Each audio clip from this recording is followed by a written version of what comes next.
Hey, well, good evening. Happy Wednesday, and welcome to Quick Bite History Live Show. This is where we do our best to have a little fun with history. Tonight, we will present a very special live show with one difficult round of robot speed painting, plus a featured preview of a new story that we're working on. We will present the 10 most famous paintings in history, and we'll watch as those famous paintings slowly emerge through the magic of our unique digital speed painting. Upon completing our 10 famous paintings, we will change things up with a behind-the-scenes look at a new story and a video direction that we're working on. So now do please check in if you're here, if you haven't yet. Please do check in the chat, say hello. We certainly encourage you to participate with your answers there. So with that, we'll fire up the robots and get things moving. Hey, Rena. Good to have you here. Hey, Bell's here. Let's check in. All right, here we go. You know the rules. We want to name the famous painting, and we also want to determine the artist. And of course, if any of you know anything else about these famous paintings, that would be great. And I'll give you some clues along the way to help out. First one's kind of easy. This painting is often referred to as the Mona Lisa of the North. The artist was known for his masterful use of light and color in the 17th century Dutch Golden Age.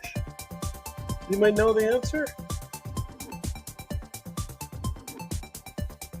The subject of the painting wears a blue and yellow turban.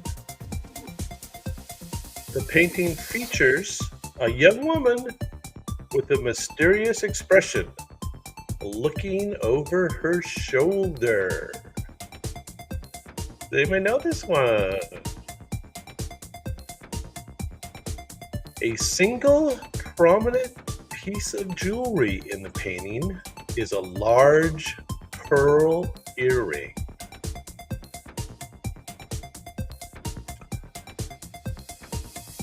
Now we're giving you a little more time with these. Because they're a little harder, because they're famous paintings. And there's a little difference tonight. We're not going with the vertical format tonight. So if you're on a phone, you may want to turn that phone sideways to get a little more full picture of the view. And the only other difference is that way this is not in the feed for vertical video, but it is horizontal. And that's mostly because the paintings are a horizontal format tonight.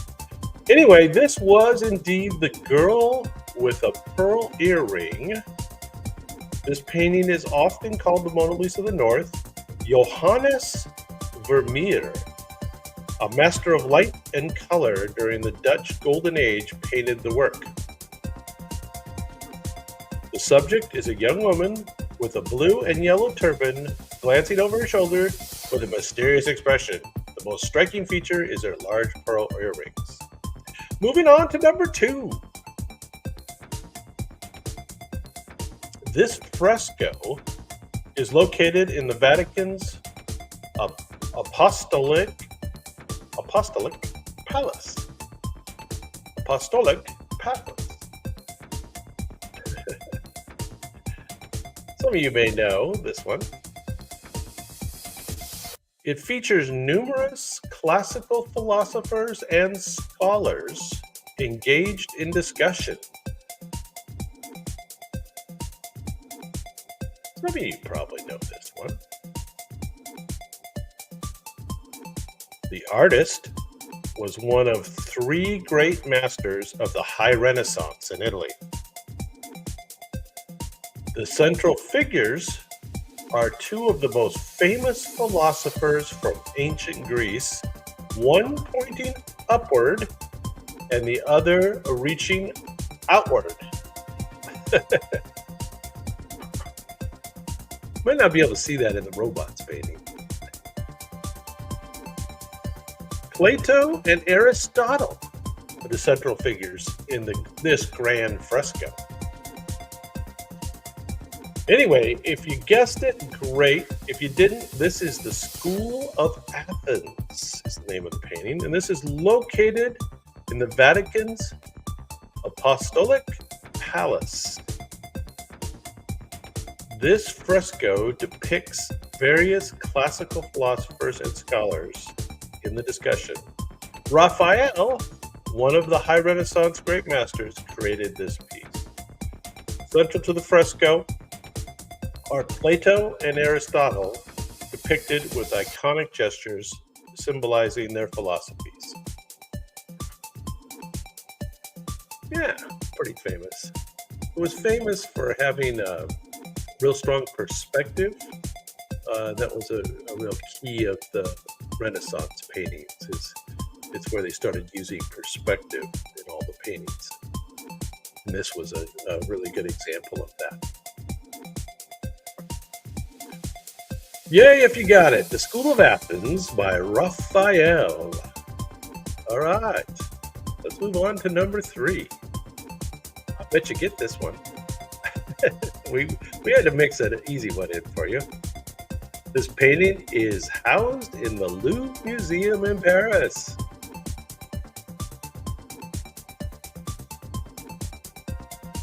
The artist is known for his contributions to art, science, and engineering during the Renaissance.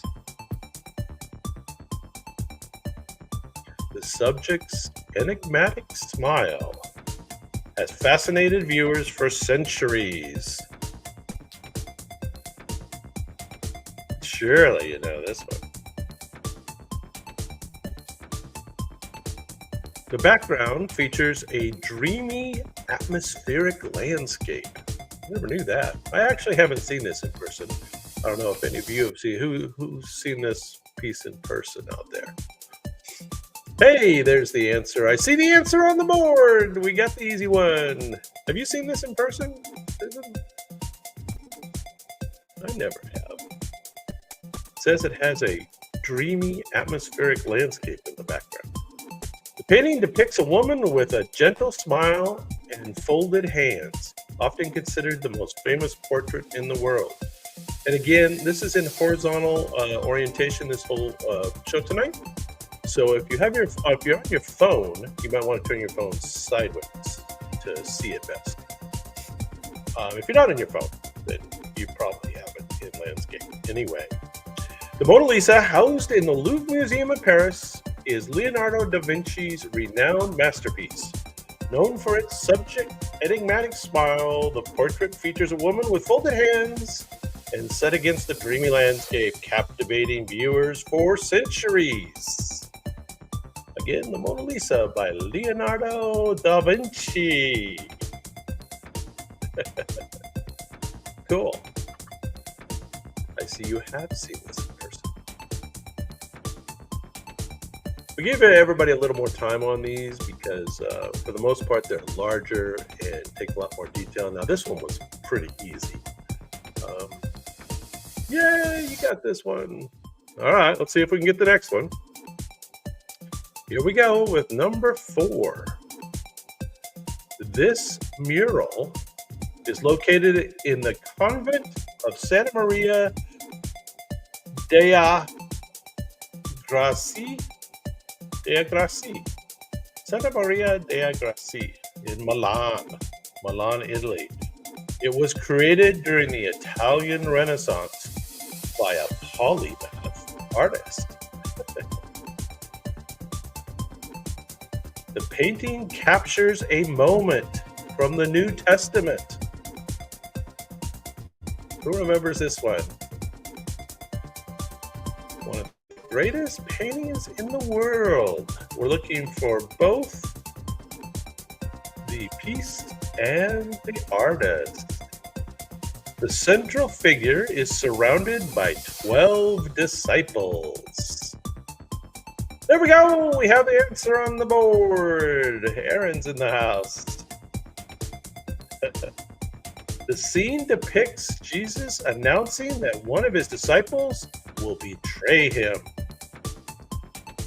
This mural is located in Milan's convent of Santa Maria dei Grassi.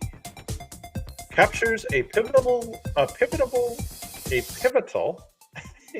New Testament moment. Leonardo da Vinci portrays Jesus announcing his betrayal among the 12 disciples.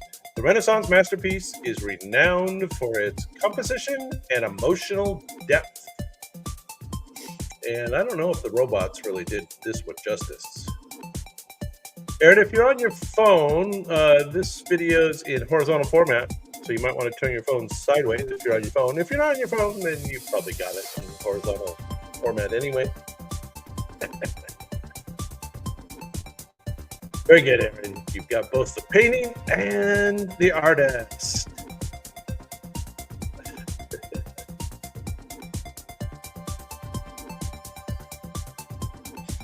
We're taking a little more time with these because they're big paintings and we're letting the robot do its thing. Yay! Okay, we got that one too. Moving on to number 5. This painting is a powerful example of French Romanticism. It'll be a little harder too, I'll tell you.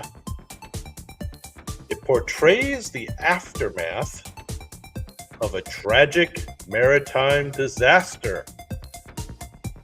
Can't really tell much from the robot's painting so far.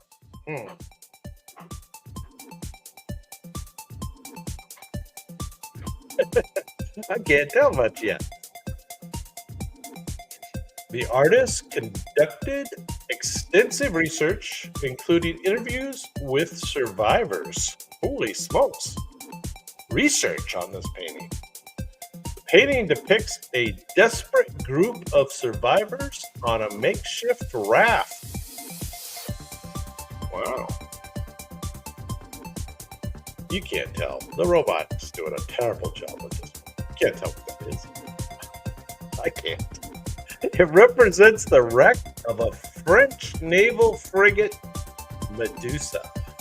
So, I think you better go by the clues on this one. This painting is a powerful example of French Romanticism. It portrays the aftermath of a tragic maritime disaster. The artist conducted extensive research, including interviews with the survivors. The painting depicts a desperate group of survivors on a makeshift raft. It represents the wreck of the French naval frigate Medusa.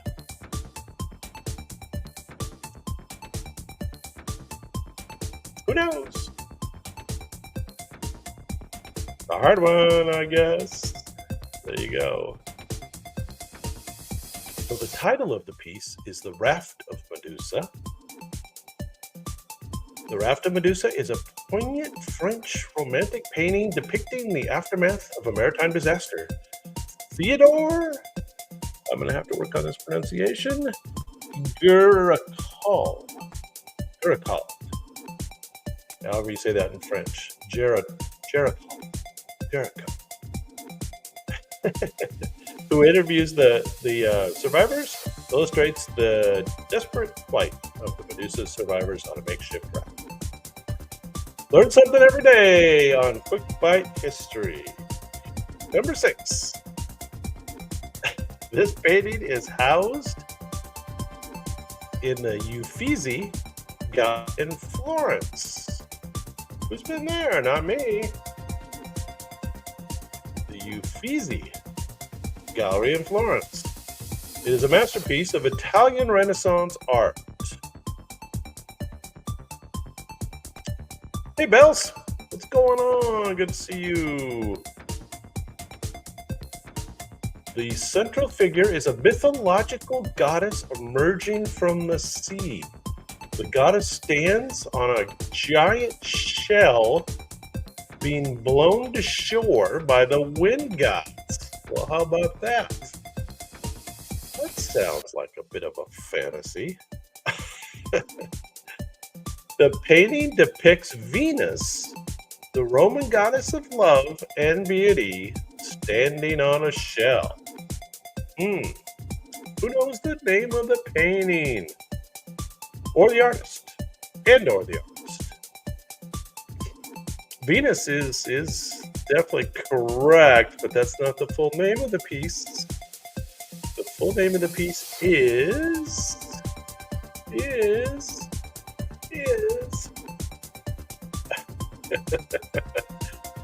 the full name of the piece is The Birth of Venus.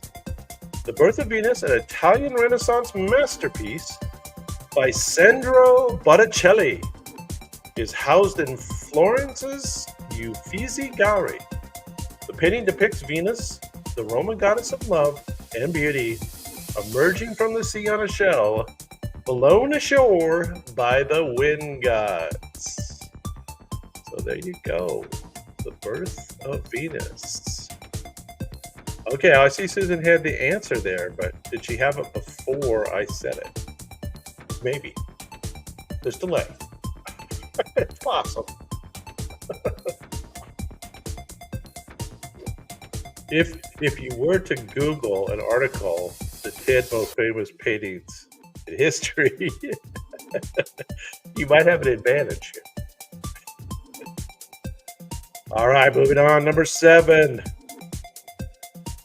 This painting is an example of post-impressionist still life. That's a mouthful. The artist is known for his innovative use of perspective and form.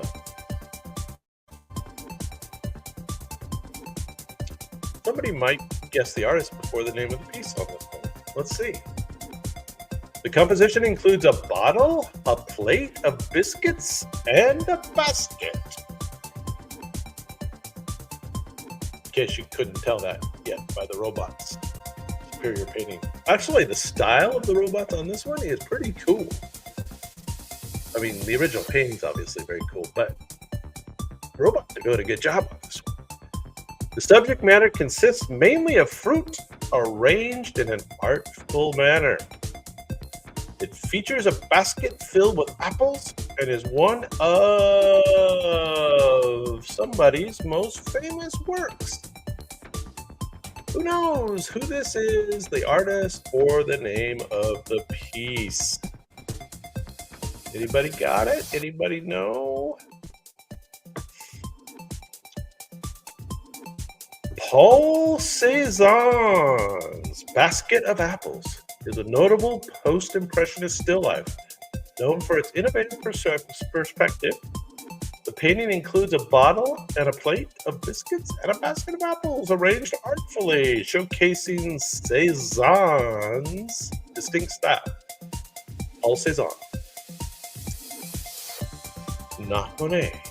Although that was approximately the same era. Monet was maybe even a little closer. Around the same time. All right. We'll learn something every day, and let's just admire those robots on this one.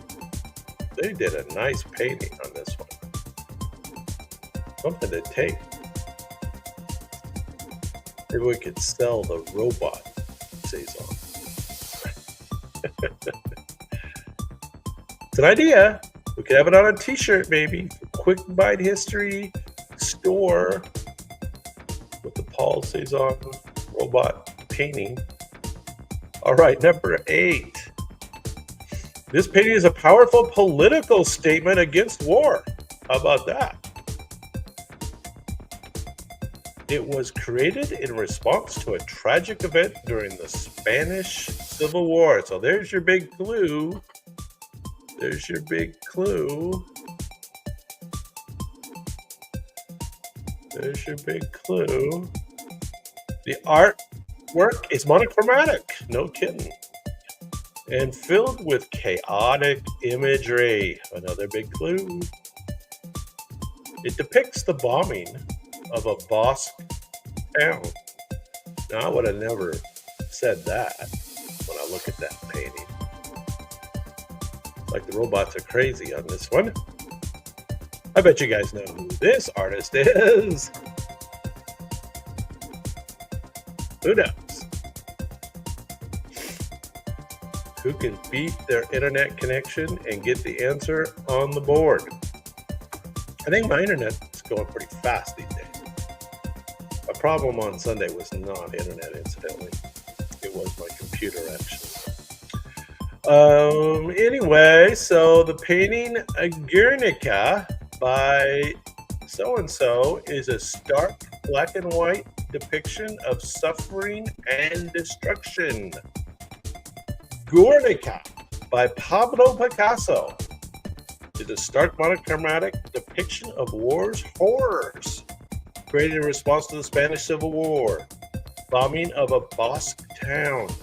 This powerful political statement uses chaotic imagery to convey suffering and destruction.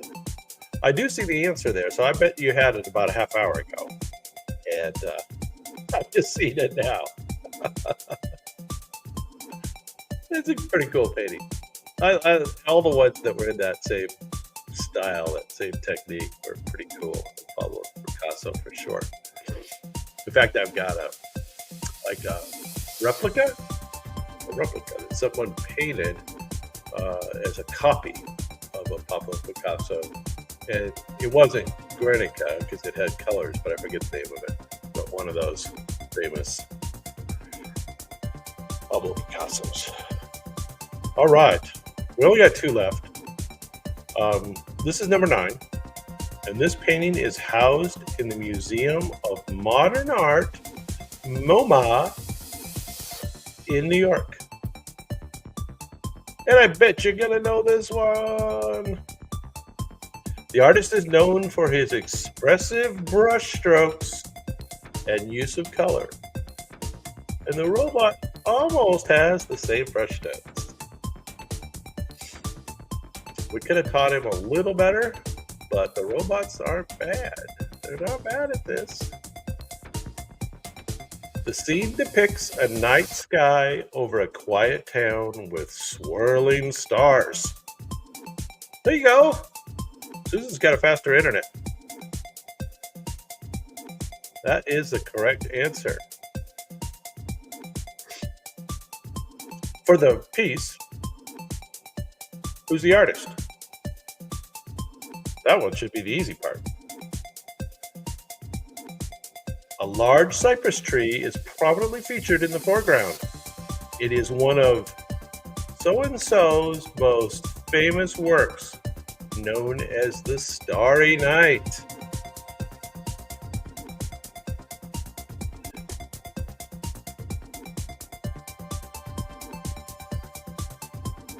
Who's got the artist?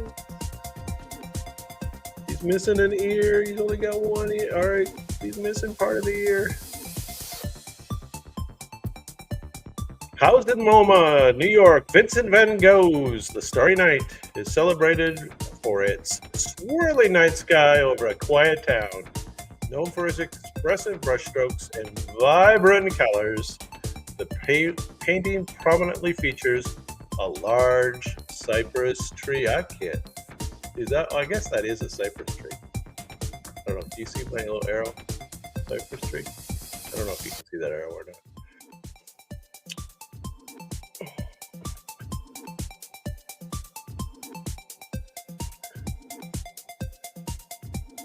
Correct! We've got the right answer up there. Not bad by the robots. They did pretty good on that one. Okay, we're on to our last one of the famous paintings, the world's most famous paintings in history. This painting is an example of neoclassical art. It captures a significant moment from ancient Greek history.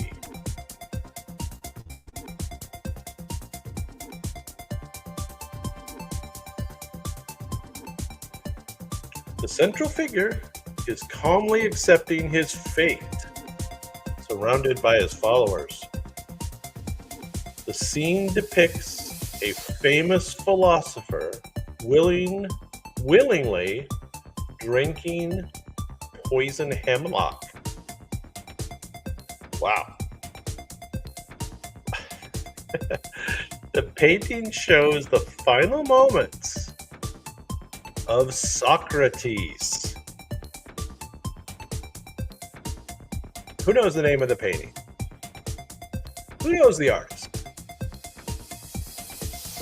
One of the 10 most famous paintings in history. According to someone. According to my video. According to the robots. Painting shows the final moments of Socrates. This is known as the death of Socrates. Jacques-Louis David. Jacques-Louis David. The Death of Socrates is a neoclassical painting depicting the ancient Greek philosopher Socrates' final moments. Surrounded by his followers, Socrates calmly accepts his fate, willingly drinking poison hemlock, symbolizing his commitment to his principles. So there you go. The 10 most famous paintings in history. Was that more challenging? Yeah, it was kind of more challenging. That's the only game that we have tonight, but I do want to, when we complete this, I'm going to show you a quick preview of the first chapter of a little more story-based piece from history that I'm working on. So hang on one second. Before you go, watch my preview, and then we'll say goodnight.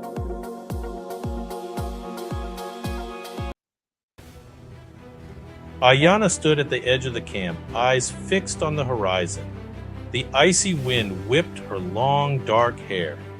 She was 14, brave, and destined for greatness. The elders spoke of a time when the land was warm and bountiful. Now, the world was harsh and unforgiving.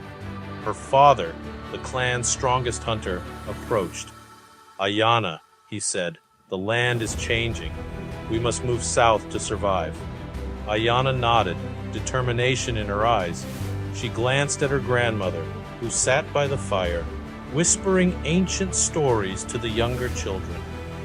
These tales of the past fueled her courage.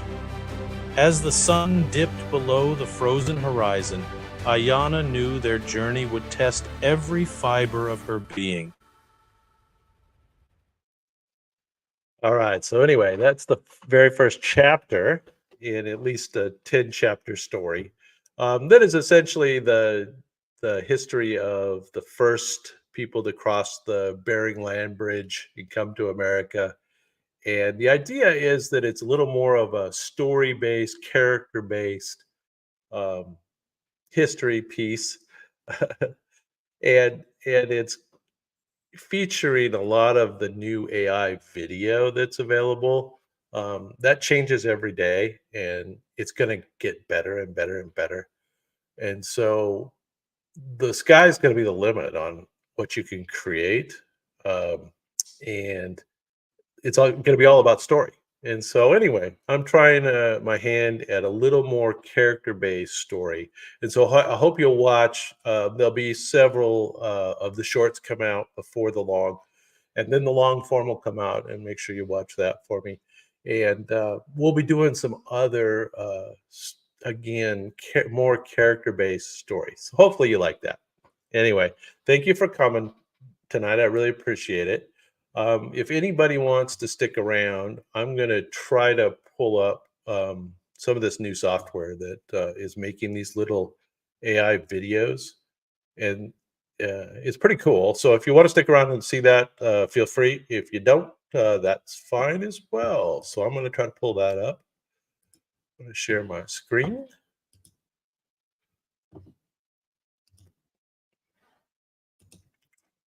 There are multiple programs coming out that all do this.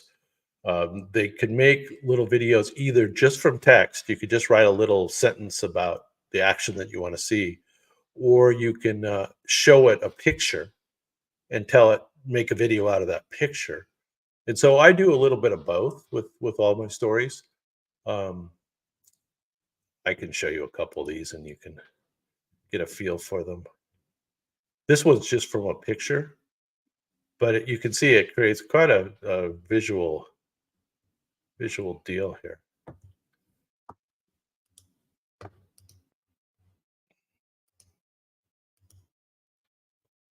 Let's see if we can get back to this. Let me get one that's an example of one that's written from text. Here's one that's written from text. This is pretty crazy. This one, because it was from text and not from a photo, is a little bit harder to keep the character consistent. So you see, it's not the same girl character that I had in all my other ones. The character was very consistent. So that was kind of cool.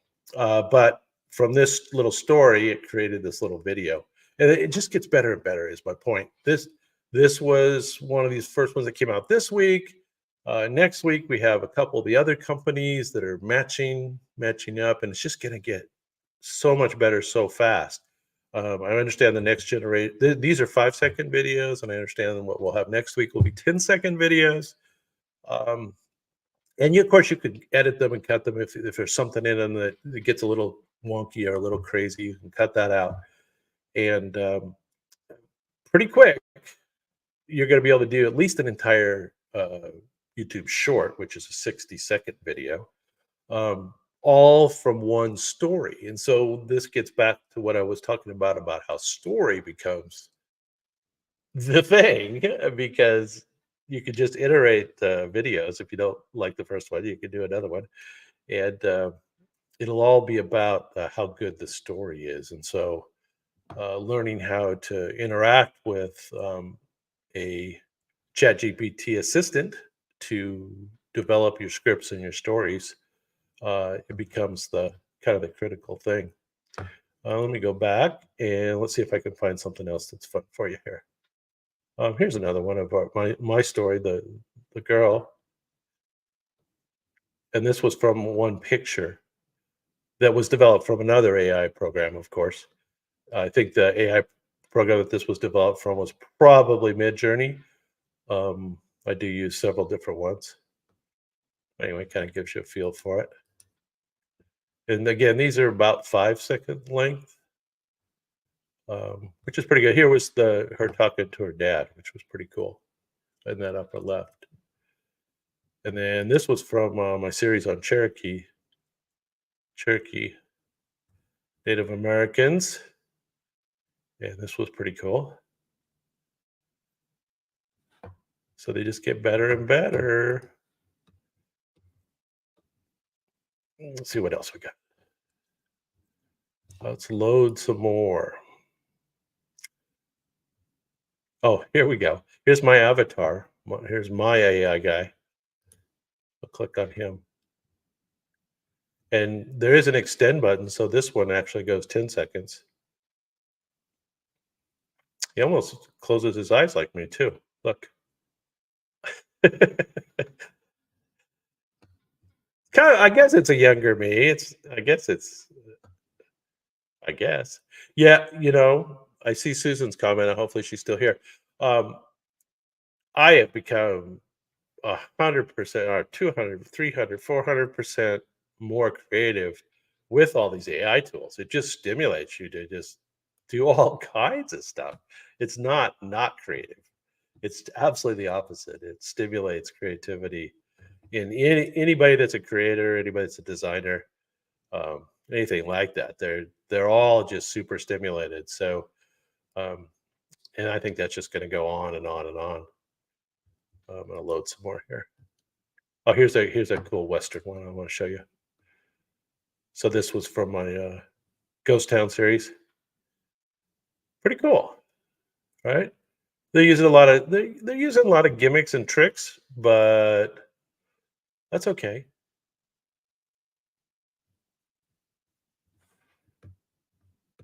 Pretty cool. All right, what else am I going to show you?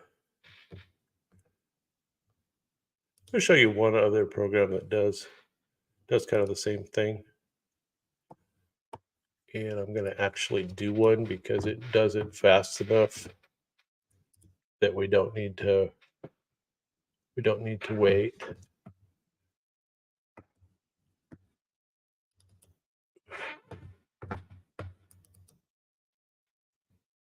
So here we go. I'm going to load a photo. There's the photo. And then I'm going to ask it to generate. This is a one called Runway. And it's going to generate it right over here. So I'm just going to let this run.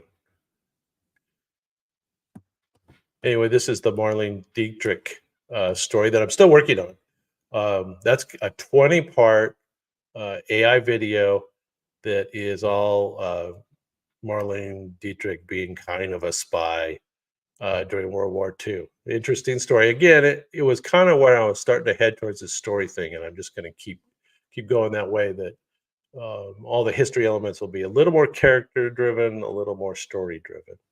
So anyway, you do have to wait a second. We got 28%. Just hang on a second. They'll be worth the wait. This is my Chat GPT where I was fooling around with logos. Oh, you can't see that. Never mind. Let's just let this run a little bit. Anyway, I don't know what you guys think of the idea of more character driven and more story based to try to get a little more engagement. To differentiate me from other channels, there's a lot of history channels, and with all these AI tools, almost anybody can do it. So you kind of have to find a way to come up with a gimmick or a differentiation. And I think doing the stories is going to be my differentiation. I don't know what you guys think of that. Hang on a second here. It's taking a little longer than we want, but oh, there she is. And so I can push play here now, and you'll see what it did. So it used a light trick. It has a little motion. This one didn't move her head very much, but you can actually go in and specify exactly what you want to happen with the movements. So you can specify quite a few different things: horizontal, vertical, camera motion, pans and zooms and things like that. And then you'd have to generate that again. Anyway, I'll let you guys go, but I just wanted you to see that everything is happening in this AI video world that's making my videos possible. And we'll do a couple rounds with featuring characters next Wednesday for sure. And if I get it going, we'll try to do it twice a week. So anyway, thanks again. I will see you later. Let's see if we can make our intro play again. There we go. All right. Good night. Thank you again.